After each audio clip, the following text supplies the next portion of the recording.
الحمدللہ رب العالمین والصلاة والسلام علی سید الانبیاء والمرسلین رب اشرح لی صدری ویسر لی امری واحلل عقدۃ من لسانی یفقہوا قولی رب زدنی علما رب زدنی علما رب زدنی علما۔ بسم اللہ الرحمن الرحیم۔ آج جو ہم مسائل پڑھنے جا رہے ہیں وہ ہیں آداب قضاء الحاجت، قضاء حاجت کے آداب۔ قضاء حاجت کا مطلب یہ ہے کہ پیشاب اور پاخانہ کرنے کے احکام۔ رسول اللہ صلی اللہ علیہ وسلم نے ارشاد فرمایا، انما انا لکم بمنزلۃ الوالد اعلمکم فاذا اتی احدکم الغائط فلا يستقبل القبلة ولا يستدبرها ولا يستطب بيمينه وكان يأمر بثلاثة أحجار وينهى عن الروث والرمة، رواہ ابو داود عن ابی ہریرہ رضی اللہ تعالی عنہ۔ حدیث پاک ہے، اس کا ترجمہ یہ ہے، حضور صلی اللہ علیہ وسلم ارشاد فرماتے ہیں، میں تم لوگوں کے والد کے درجے میں ہوں، یعنی میں امتیوں کے لیے ان کے والد کے درجے میں ہوں۔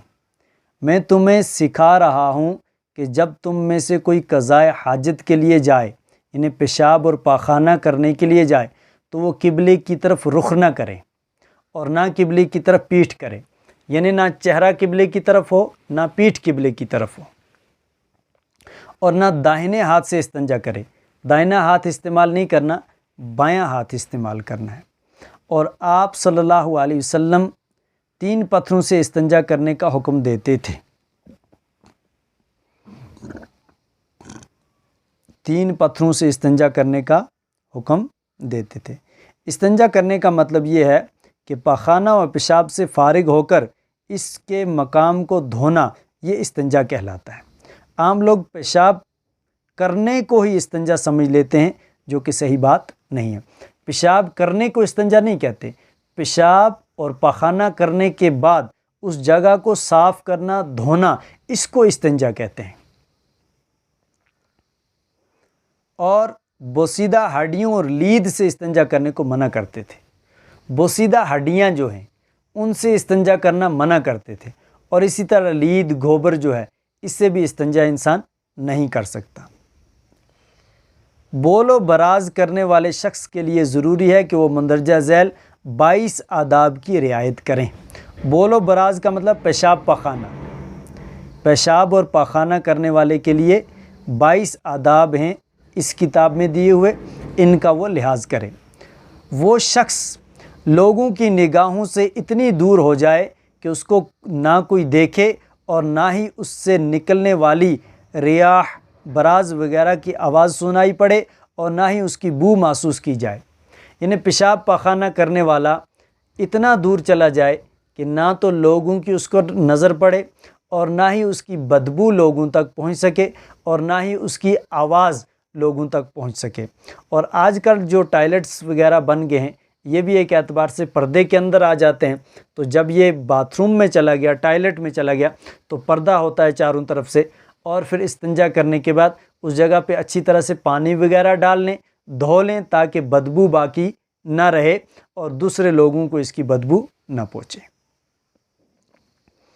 وہ شخص اپنی قضاء حاجت پوری کرنے کے لیے نرم و نشیب زمین کا انتخاب کرے تاکہ پیشاب کی چھینٹیں اس کے بدن پر نہ پڑیں۔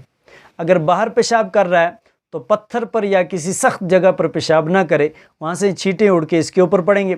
نرم زمین کو تلاش کرے، اور اگر نرم زمین کہیں پر نہیں ہے تو تھوڑا سا زمین کو کرے دے تاکہ وہ نرم ہو جائے، اور پھر وہاں پر پیشاب کرے۔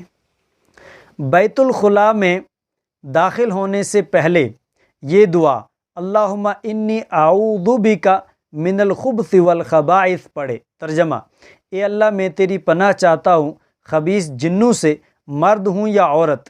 اس دعا کی برکت سے بیت الخلاء کے خبیث شیاطین اور بندے کے درمیان پردہ ہو جاتا ہے، جس سے وہ شرمگاہ نہیں دیکھ پاتے۔ جو شخص جنگل میں قضاء حاجت پوری کرنا چاہے تو اسے چاہیے کہ سطر کھولنے سے پہلے کپڑا سمیٹنے کے وقت دعا پڑھ لے۔ جب باتھ روم میں جانا ہے تو دروازے میں داخل ہونے سے پہلے یہ دعا پڑھ لیں۔ اس کی وجہ سے جو باتھ روم کے اندر شیاطین ہیں، جنات ہیں، ان کا اور آدمی کے سطر کا پردہ ہو جاتا ہے، پھر وہ اس کے ساتھ کھیلتے نہیں ہیں۔ اور اگر کوئی باہر زمین میں جا رہا ہے تو جب یہ اپنا سطر کھولے اور کپڑا سمیٹے، کپڑا اوپر کرے، اس وقت یہ دعا پڑھ لے۔ بیت الخلاء جانے میں اس میں پہلے بایاں پاؤں رکھے اور وہاں سے داہنا پاؤں سے نکلے۔ بیت الخلاء میں جا رہا ہے تو دروازے کے اندر پہلے کون سا قدم رکھے گا؟ بایاں قدم، یہ والا، اس سائیڈ والا، یہ قدم اندر رکھے گا، اور جب باہر نکلے گا تو یہ دایاں قدم باہر نکالے گا۔ اپنے بائیں پاؤں پر ٹیک لگا کر بیٹھے، اس لیے کہ خروج فضلہ میں زیادہ سہولت ہوتی ہے۔ یہ جو بائیں سائیڈ ہے اس کے پاؤں پہ تھوڑا ٹیک لگا کے بیٹھے تاکہ جو اندر سے پیشاب پخانہ ہے وہ آسانی کے ساتھ نکل آئے۔ اپنے سر کو قضائے حاجت اور استنجا کرتے وقت ڈھانک لے۔ اپنے سر کو ٹوپی یا دوپٹہ عورت پہنے گی اور مرد ٹوپی یا کچھ اور ایسی چیز استعمال کرے تاکہ اس کا سر کھلا ہوا نہ ہو۔ سوراخ میں پیشاب نہ کرے۔ ممکن ہے کہ اس میں کوئی زمینی کیڑے ہوں تو وہ اس کو تکلیف پہنچا دیں۔ کہیں پر سوراخ تھا، آپ وہاں پر جو ہے پیشاب کر رہے ہیں تو یہ درست نہیں ہے۔ جس طرح انسان کی آبادی زمین کے اوپر ہے، اسی طرح جنات کی عمارت اور اس کے عالی شان محلات اسی زمین کے نیچے ہوتے ہیں، جس کا راستہ سوراخ ہوتا ہے۔ لہذا ایسی گندی حرکت سے پرہیز لازم ہے، ورنہ انجام بد کا عنقریب منہ دیکھنا پڑے گا۔ ایک تو یہ بھی ہے کہ جنات کا راستہ بھی یہیں سے ہے، اور دوسرا یہ کہ ہو سکتا ہے وہاں کوئی ایسا جانور موذی ہو، سانپ ہو، بچھو ہو، آپ نے جو ہی پیشاب کیا وہ نکل کے آپ کو ڈس بھی سکتا ہے، تو ایسی صورت میں سوراخ میں پیشاب نہ کرے۔ راستے اور قبرستان میں پیشاب نہ کرے، پیشاب و پاخانہ، اور اس سائے میں جہاں لوگ بیٹھتے ہیں استنجا نہ کرے۔ جہاں لوگ بیٹھتے ہیں درخت کے سائے کے نیچے یا اور کسی سائے کے نیچے، وہاں پر بھی پیشاب پاخانہ نہ کرے۔ اور پھلدار اور جہاں لوگ اکٹھا ہوتے ہوں اور باتیں کرتے ہوں استنجا نہ کرے۔ اور اگر سائے کے بغیر بھی کسی جگہ پہ لوگ اکٹھے ہوتے ہیں، وہاں جمع ہو کر باتیں وغیرہ کرتے ہیں، اس جگہ پر بھی استنجا نہ کرے۔ اور پھلدار درخت کے نیچے پاخانہ و پیشاب نہ کرے۔ ہو سکتا ہے پھل گرے گا نیچے، وہ گندا ہو جائے گا اور کوئی اٹھا کے اس کو کھا لے گا، تو ایسی صورت میں پھلدار درخت کے نیچے بھی پیشاب پخانہ نہ کرے۔ بغیر کسی عذر کے قضائے حاجت کے وقت بات کرنا مکروہ ہے۔ قضائے حاجت کے وقت بات نہ کرے۔ ہاں کوئی ایمرجنسی مجبوری ہے تو اس صورت میں بات کر سکتے ہیں، لیکن جب کوئی اندھا گڑھے کی طرف جا رہا ہو اور وہ شخص دیکھ رہا ہو کہ وہ گڈھے میں گر جائے گا تو اس پر واجب ہے کہ بولنا اور اس کی رہنمائی کرنا۔ کوئی اندھا تھا، سامنے گڈھا ہے، آپ دیکھ رہے ہیں کہ یہ گرے گا ابھی اس میں، اور آپ پیشاب کر رہے ہیں، تو اب آپ کے اوپر بولنا ضروری ہے۔ آپ بولیں، اس کو بتائیں کہ آگے گڈھا ہے، وہاں مت جاؤ۔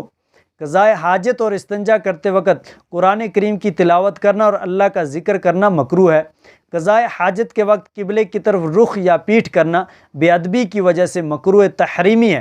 مکروہ تحریمی وہ ہوتا ہے جو حرام کے قریب قریب ہوتا ہے، خواہ وہ بیت الخلاء میں ہو یا جنگل میں قضائے حاجت پوری کر رہا ہو۔ جہاں پر بھی ہو یہ پیشاب پاخانہ کرتے وقت نہ یہ اپنی پیٹھ کعبہ کی طرف کرے نہ منہ کرے۔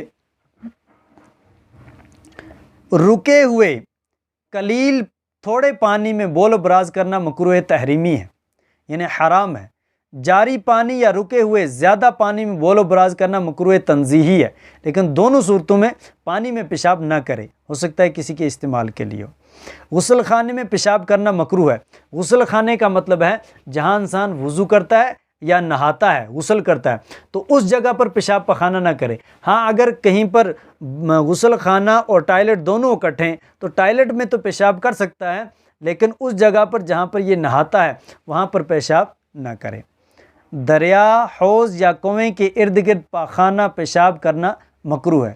استنجا کرنے کے لیے سطر کا بے پردہ جگہوں میں کھولنا مکروہ ہے۔ جتنا ضرورت ہے سطر کھولنا اتنا ہی کھولے استنجا کرتے وقت۔ ایسا نہیں ہے کہ پورا ننگا ہو گیا یا جتنی ضرورت تھی اس سے زیادہ کپڑا اس نے اتار دیا۔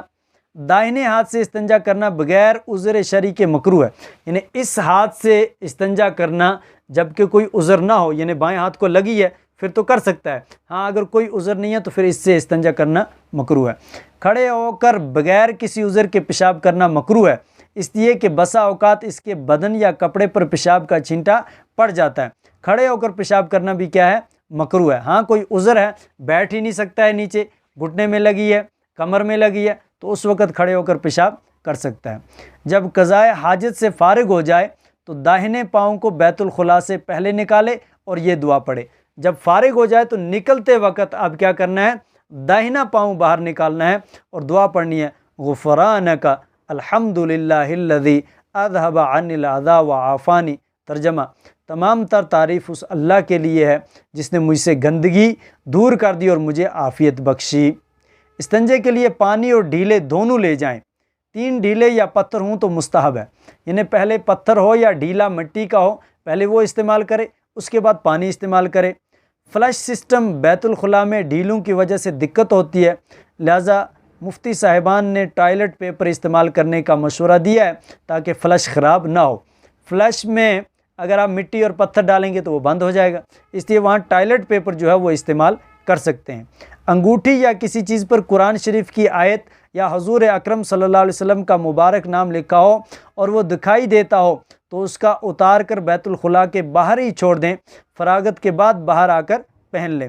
تعویذ جس کو موم جامہ کر لیا گیا ہو یا کپڑے میں سی لیا گیا ہو اس کو پہن کر جانا جائز ہے۔ کوئی ایسا تعویذ ہے جس کو آپ نے موم جامہ پہن لیا ہے اور بند کر دیا ہے، وہ آپ پہن کر جا سکتے ہیں۔ ہاں اگر کھلا ہوا ہے تو ایسی صورت میں نہیں جا سکتے۔ بیٹھ کر پیشاب کریں، کھڑے ہو کر نہ کریں۔ یہ تمام چیزیں احادیث مبارکہ سے ثابت ہیں۔ اللہ تبارک و تعالی ہمیں ان مسائل پر عمل کرنے کی توفیق عطا فرمائے۔ اس لیے کہ میری نیت بھی یہی ہے کہ احکام امت تک پہنچیں اور اس پر لوگ عمل کریں، اور آپ بھی اسی نیت سے سنیں گے کہ جو ہم یہاں پر سنیں گے خالی اپنی معلومات زیادہ کرنے کے لیے نہیں بلکہ عمل کی نیت سے انشاءاللہ ہم سنیں گے۔ آگے اب احکام استنجا ہے کہ استنجے کے کیا احکام ہیں، وہ انشاءاللہ دوسرے سبق میں آپ کے سامنے آ جائیں گے۔ وآخر دعوانا ان الحمد للہ رب العالمین۔